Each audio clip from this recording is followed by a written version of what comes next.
मैं इस मैथ के सीरीज का ये दूसरा पार्ट है आपका। ओके, मैंने एक पार्ट में आपको 1 से लेकर 19 तक प्रश्न को कवर किया हूँ अभी लेक्चर क्लासेस के साथ। जो जो इम्पोर्टेंट टॉपिक था वो जो है आपका मैथ का वो तीसरा चैप्टर है, यूं समझिए कि रैखिक समीकरण वाला ही है।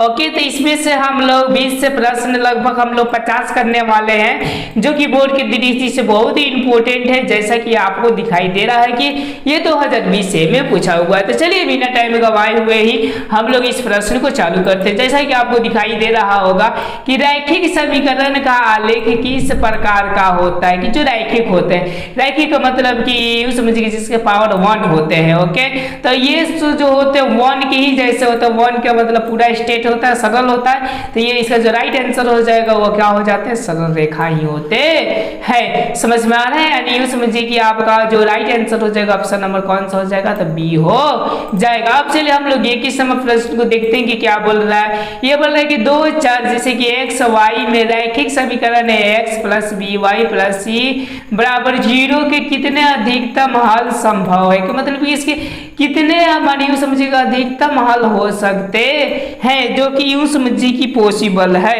तो इसका जो राइट आंसर हो सकता है कि इस पे आधारित बहुत सारे प्रश्न को हम लोग हल कर सकते हैं, कि मतलब कि क्या हो जाएंगे, अनगिनत हो जाएंगे। अब चलिए अब हम लोग 22वां प्रश्न को देखते हैं कि 22वां मेरा क्या प्रश्न बोल रहा है। जैसे कि आपको दिखाई दे रहा है 22वां प्रश्न की समीकरण युग्म x प्लस 2y प्लस 3 बराबर 0 और 3x 6y प्लस 9 बराबर 0 कैसा है, मतलब ये कैसे हम देख लेते हैं। तो यहाँ से हम 1 निकालेंगे, यहाँ पर आपका क्या होगा, 3 होगा। ओके, बराबर अब देखिए यहाँ से हम काटेंगे तो 2 3 कितना होगा, 6 होगा, 3 होगा, मतलब ये भी 1 बटा क्या होंगे, 3 होंगे। फिर हम लोग बराबर करेंगे तो 1 बटा क्या होंगे, 3 होंगे। देखिए सबके सब ये बराबर हो रहे, तो सबके सब यदि बराबर हो जाए तो आपको क्या किया गया है, तो बताया गया है कि ये एक दूसरे पर ऐसी इसकी रेखाएं होंगी, मतलब कि एगो आएगा तो एगो क्या होगा, जाएगा, एक दूसरे पर के मतलब कि आश्रित कहलाती है। यानी 22 का जो राइट आंसर हो जाएगा वो ऑप्शन नंबर क्या हो जाएंगे, आपके सी हो जाएंगे। अब चलिए अब हम लोग 23वां प्रश्न को देखते हैं कि 23वां मेरा प्रश्न क्या बोल रहा है। ये बोल रहे हैं कि यदि समीकरण आपके 3x माइनस 2y प्लस 1 बराबर 0 का हल ओके x बराबर 1 y बराबर k, तो k का मान ज्ञात कर। देखिए यहाँ पर मान दे दिया है, x बराबर 1 रखेंगे तो यहाँ पे क्या हो जाएगा, 3 हो जाएगा, माइनस यहाँ पर y के बराबर हम लोग k रखेंगे तो क्या हो जाएगा, माइनस 2k हो जाएगा। ओके, और प्लस क्या हो जाएंगे, 1 होकर बराबर 0 हो जाएंगे। तो गौर कीजिएगा ये भी आपका क्या है, प्लस में, ये भी प्लस में इधर जाएगा तो डायरेक्ट माइनस में हो जाएगा, तो माइनस 2k बराबर क्या हो जाएंगे, तो माइनस 4 हो जाएंगे। यहाँ से कट जाएगा तो 2 दूना कितना होगा, 4, और माइनस माइनस भी कट जाएगा, यानी k बराबर क्या हो जाएंगे, तो आपको 2 हो जाएंगे। आपने समझ गए। ओके, तो इसका जो राइट आंसर हो जाएगा वो 23 का ऑप्शन नंबर क्या हो जाएंगे, तो बी हो जाएंगे। अब चलिए अब हम लोग 24वें प्रश्न को देखते हैं कि क्या बोल रहा है। ये बोल रहे हैं कि k के किस मान के लिए समीकरण निकाय 4x प्लस समझिए ky बराबर 6 फिर 2x माइनस 4y बराबर 3 के अनगिनत हल होंगे। अनगिनत के लिए बता दिए हैं कि ये क्या है, तो एक दूसरे का ये संपाती रहेंगे, मतलब एक दूसरे पे ही आएगा। अनगिनत ये कब होंगे, तो देखिए k का मान आपका क्या होना चाहिए, सॉरी k का मान पूछ रहा है। ओके, तो देखिए यहाँ पर हम ऐसा लिख सकते हैं 4 और बटा ये वाला 2 है तो 2 लिख सकते हैं लोग, बराबर। अब देखिए ये k है तो ऊपर हम लोग k दे सकते हैं, और नीचे क्या है आपका, गौर कीजिएगा नीचे आपके -4 है तो हम लोग क्या करेंगे, -4 दे देंगे। अब देखिए 2 दूना के ये क्या हो जाएगा, आपका 4 हो जाएगा, और 4 दूना के कितना हो जाएगा, तो -8 हो जाएगा, बराबर ये क्या हो जाएंगे, आपके k हो जाएंगे। इसका जो राइट आंसर हो जाएगा वो ऑप्शन नंबर आपके क्या हो जाएंगे, तो बी हो जाएंगे। आपको पूरी अच्छी तरह से समझ में आ रहा है, अगर समझ में आ रहा होगा तो आप लोग क्या कीजिएगा, एक लाइक ठोकिए, और यूँ समझिए कि अगर मेरे साथ नहीं जुड़े हैं तो सब्सक्राइब कीजिए। अब चलिए अब हम लोग क्या देखते हैं, तो 25वां क्वेश्चन देखते हैं। सेम ही क्वेश्चन दिया है, तो क्या इसका आंसर आप लोग क्या कमेंट बॉक्स में दीजिएगा। देखिए बोल रहे कोई हल नहीं होगा, कि मतलब कि ये हल होंगे नहीं, तो उनके लिए क्या होते, तो तीसरा जाकर इक्वल टू नॉट होता है, लेकिन दूसरा का बराबर होता है, मैंने ये और ये बराबर कीजिएगा, ये और ये बराबर कर इसका आंसर लाकर आपको देना है। चलिए अब हम लोग 26वें प्रश्न को देखते हैं, जो कि आपके कहाँ पूछा, 2017 में पूछा, 11 में पूछा, आने वाले युग में भी पूछेगा। ओके, देखिए ये बोल रहा है कि एक रैखिक समीकरण युग्म जिसका जिसका कोई हल नहीं होते, जिसका कोई हल नहीं है, कि मतलब एक दूसरे के क्या है तो समांतर है ऐसा। तो रैखिक समीकरण का युग्म कहलाते हैं, कि मतलब ये कौन से कहलाते हैं, याद रखिएगा असंगत कहलाते हैं। आप लोग हमेशा क्या कीजिएगा, याद रखिएगा। और जब एक दूसरे को काट देती है तो इसको हम लोग क्या बोलते हैं, तो संगत समीकरण बोलते हैं। आपको समझ में आ रहा है कि संगत किसको बोलते हैं और असंगत किसको बोलते हैं। अब चलिए, अब हम लोग क्या करते हैं, आगे बढ़ते हैं कि आगे मेरा 27वां क्या प्रश्न बोल रहा है। जैसे कि यहाँ पर बोल रहा है 27वां प्रश्न की आश्रित समीकरण के योग के ओके डैश डैश होता है। आश्रित मतलब कि एक दूसरे पर आश्रित है तो उसकी कितनी हल होती है, तो याद रखिएगा इसकी जो हल होती है असंख्यक के मतलब क्या होता है, तो अनगिनत होता है। अब चलिए 28वां प्रश्न को देखते हैं। 28वां क्या बोल रहा है, जैसा कि बोल रहा है कि ऐसे दो युग्मत समीकरण के निकाय जिसमें एक बिंदु भी उपनिष्ठ नहीं हो, मतलब एक भी बिंदु उपनिष्ठ नहीं होती है, वह समीकरण कहलाती है। जो कि 2000 का पूछा है, तो आपके बारे में पूछा हुआ है, तो वो क्या कहलाती है। तो देखिए एक भी ना होगा, मतलब ये और ये दोनों क्या होती है, तो इस समांतर की तभी नहीं होगा। तो इसको याद रखिएगा, हम लोग कौन सा बोलते हैं, तो युग्म विरोधी युग्म बोलते हैं। और जो एक दूसरे को काट दे उसको याद रखिएगा अधिरोधी बोलते हैं। जो एक दूसरे के समांतर हो उनको आश्रित बोला जाता है। अब चलिए हम लोग 29वां प्रश्न को देखते हैं कि 29वां मेरा प्रश्न क्या बोल रहा है। जैसा बोल रहा है विरोधी समीकरण युग्म के हल के मतलब कि विरोधी का मतलब ऐसा हो, तो क्या कोई हल होंगे, तो इसके का कोई हल नहीं होते हैं। तो मतलब 29 का आपका ऑप्शन नंबर क्या हो जाएंगे, ए हो जाएंगे। अब चलिए अब हम लोग 30वां प्रश्न को देखते हैं कि 30वां मेरा प्रश्न क्या बोल रहा है। जैसा कि बोल रहे हैं कि दो एक घातीय समीकरण के आलेख यदि प्रतिच्छेद करे का मतलब एक दूसरे को काटती है तो हल कितना होगा, तो याद रखिएगा उनका हमेशा हल कितना होता है, एक होता है।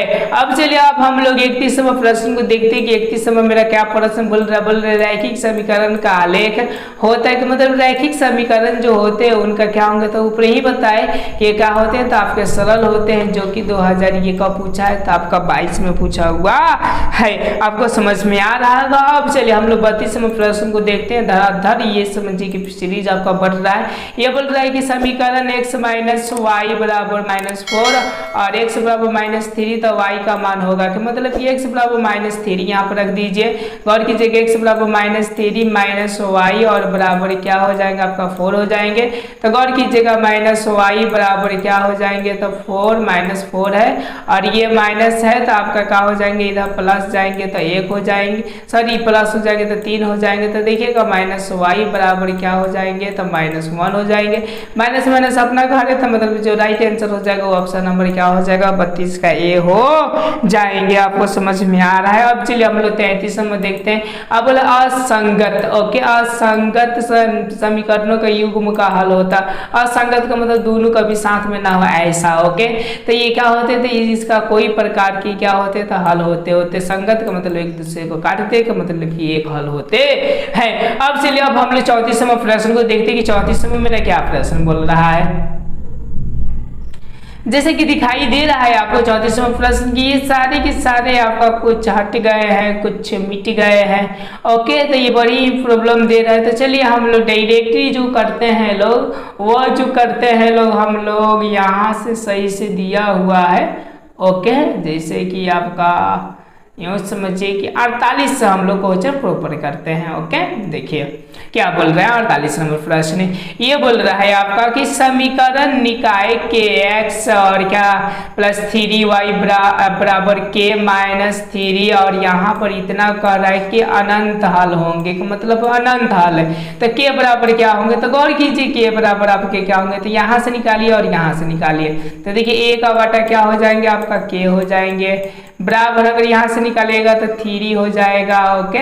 समझ रहे हैं, यहाँ से निकालेगा तो क्या होगा 3, सॉरी एक नहीं ऐसा नहीं होगा। देखिए यहाँ से के हो जाएंगे और बट्टे इसका 12 हो जाएंगे, गौर कीजिएगा, ठीक है ना।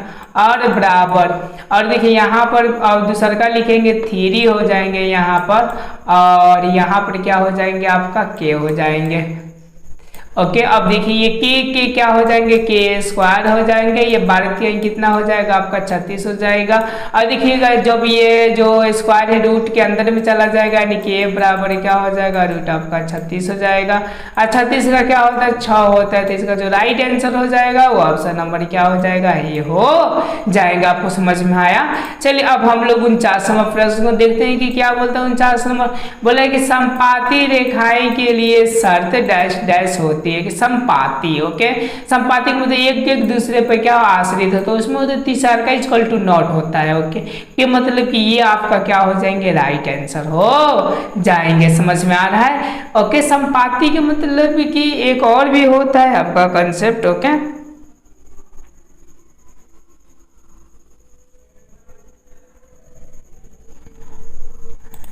चलिए अब हम लोग 49वां प्रश्न को देखते हैं कि क्या बोल रहे हैं कि समपाती रेखाओं के लिए शर्त होती है कि मतलब क्या होता है कि समपाती के लिए सबके सब आपके बराबर होते हैं। ओके, तो ये जो हो जाते हैं ये अधिरोधी के लिए हो जाते हैं, ये आपके हो जाते हैं विरोधी के लिए हो जाते हैं, और ये हो जाते हैं आपका किन के लिए, आश्रित, जिसको हम लोग समपाती बोलते हैं। जो राइट आंसर हो जाएगा अवसर में से ये तो कभी होगा ही नहीं। चलिए अब हम लोग 50वां प्रश्न को देखते हैं कि 50वां मेरा क्या प्रश्न बोल रहा है। ये बोल रहा है कि दो एक घातीय समीकरण में लेखा चित्र यदि प्रतिच्छेद रेखाएं हो कि मतलब एक दूसरे को प्रतिच्छेद करती है, तो उसका हल कैसा होगा, तो याद रखिएगा अद्वितीय होता है। ओके, अब चलिए अब हम लोग 51 नंबर प्रश्न को देखते हैं। बहुत ही इजीली और बहुत ही शानदार है। करें कि किस मान के लिए निम्नलिखित समीकरण निकाय का कोई हल नहीं होगा, क्या मतलब कि कोई हल नहीं है, तो इसमें दो को बराबर होते हैं, तीसरा का इक्वल टू नॉट होता है। तो देखिए यहाँ से 1 और बटे 5 कर देंगे तो 1 बटे क्या हो जाएंगे आपका 5 हो जाएंगे। इनका 1 ले लिए, इसका और इसका 5, और देखिए 2 बटा आपका क्या हो जाएंगे, तो बराबर क्या हो जाएंगे 2 बटा आपका के। अब देखिए यही संख्या से दिखाई दे रहा है कि इधर चला जाएगा 5 दुना के कितना होगा 10 होगा। जो 51 का जो राइट आंसर हो जाएगा वो ऑप्शन नंबर क्या हो जाएंगे आपका था ए हो जाएंगे। अब चलिए अब हम लोग 52 नंबर प्रश्न करते हैं कि 52 नंबर में मेरा क्या प्रश्न बोल रहा है। बोल रैखिक समीकरण माने युग्म को हल करने के लगभग कितनी विधियाएं पाई जाती है। तो याद रखिए जो विधियाएं होती है वो 4 होती है। अब कौन कौन होती है जस्ट मैं नेक्स्ट स्थिति में बताऊंगा, जैसे प्रतिस्थापन क्या क्या ब्रज गुरज ऐसा कुछ होता है। ओके, चलिए 53 नंबर प्रश्न को देखते हैं। बोल रहे कि निम्नलिखित रैखिक समीकरणों में किस समीकरण का युग्म अद्वितीय हल संभव है।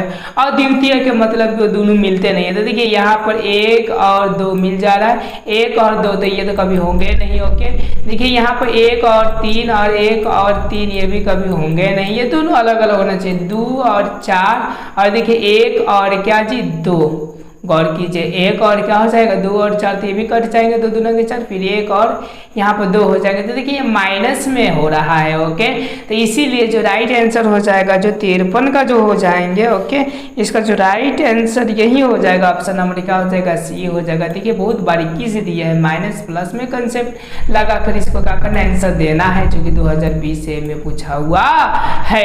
अब चलिए अब हम लोग 54 नंबर प्रश्न कहते हैं कि 54 नंबर क्या बोल रहा है कि x बराबर -5 का आलेख कैसे माने सरल रेखाएं होगी, मतलब किसकी अपेक्षा ये क्या होते हैं, तो आपके सरल होते हैं। तो चलिए इस पॉइंट को भी देख लेते हैं। ये जो होते हैं आप जैसे x दे दिया है तो y की अपेक्षा ये क्या होंगे, तो आपका सरल होंगे। अगर y दिया होगा तो x का अपेक्षा ये सरल होते हैं। ओके, चलिए अब हम लोग 55 नंबर प्रश्न को देखते हैं कि क्या बोल रहा है। 55 नंबर बोल रहा है कि दो एक घातीय समीकरण के रेखाचित्र यदि प्रतिच्छेद हो कि मतलब एक दूसरे को काट दी हो, तो इनकी माने यूं समझिए कि हल कितने होंगे संभव। तो याद रखिएगा इसका जो हल होते हैं वो कितने होते हैं, तो एक ही होते हैं। अब चलिए अब हम लोग 56 नंबर प्रश्न को देखते हैं कि क्या बोल रहा है। 56 नंबर बोल रहा है कि किस युग्म के लिए 8x + 5y = 9 या फिर kx + 10y = 15 असंगत है। असंगत के मतलब क्या होता है, तो मैंने आपको बताया है कि यूं समझिए कि ये दोनों एक दूसरे के समांतर होंगे, मतलब 2 को बराबर और तीसरा जाकर नॉट बराबर है। ओके, तो चलिए अब देखते हैं 2 को बराबर की ऐसा लेकर देखी जाए इसको और क्या इसको। और इसको तो देखिएगा क्या होंगे आपका, जैसे कि 2 ले लीजिए और बटे यहाँ पे क्या ले लीजिए, के ले लीजिए और यहाँ से इक्वल टू नॉट ले लीजिए। ओके, और यहाँ से आप क्या ले लीजिए, आप 3 ले लीजिए और यहाँ से 7 ले लीजिए। अगर यहाँ से देखी जाए आपका तो जो आंसर आएंगे 7×14/3, मतलब कि ये आंसर आने की क्या है तो पॉसिबिलिटी, मतलब कि इसमें दोनों हो जा रहा है कि मतलब ये क्वेश्चन पूर्ण रूप से क्या है तो उचित नहीं माना जाएगा। चलिए हम लोग 58 नंबर प्रश्न को देखते हैं कि क्या बोल रहा है। ये बोल रहा है कि निम्नलिखित रैखिक समीकरण में किस समीकरण युग्म का अद्वितीय हल संभव है। अद्वितीय का मतलब कि मतलब A1 और क्या जी B1 इक्वल टू नॉट आपके समझिए कि B1 और बट्टे क्या हो जाएंगे B2, तो सॉरी यहाँ पर क्या होंगे आपका तो A2 हो जाएंगे। समझ पा रहे हैं? अब क्या हो जाएंगे और कीजिएगा 1 2 और देखिए 1 और 2 हो रहे तो नहीं होंगे, 1 3 हो रहे तो नहीं होंगे, 2 4 1 2, तो देखिए प्लस में या माइनस में स्टेशनरी है कि ऑप्शन नंबर सी हो जाएंगे।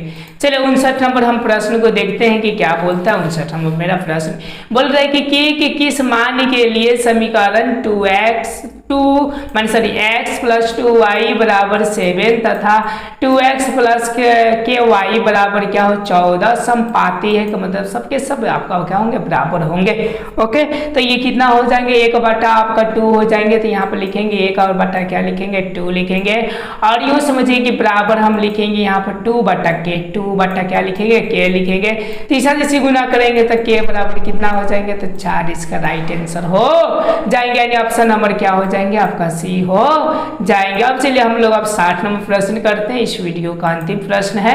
ओके, 30 की वीडियो में 60 से लगभग हम लोग 80-85 तक क्वेश्चन को कवर करने वाले हैं। देखिए यहाँ पर बोल रहा है कि इतना, यूँ समझिए कि यहाँ पर बोल रहा है कि यदि 0.3x - 0.37 और यूँ समझिए कि इतना का x का मान निकाले का मतलब कि यूँ समझिए कि एक बार जोड़ दीजिएगा और एक बार घटा दीजिएगा तो आपका x का मान आ जाएगा, सब पुट करो। ओके, इसका जो आंसर आते हैं 60 नंबर का, ओके 60 नंबर का जो आंसर हो जाते हैं वो हो जाते हैं आपका 1 हो जाते हैं, -1 आएगा। आप हल करके देखिएगा एक बार, नहीं आएगा तो आप क्या कीजिएगा कमेंट कीजिएगा, इसका उत्तर मैं नेक्स्ट वीडियो में जरूर दूंगा।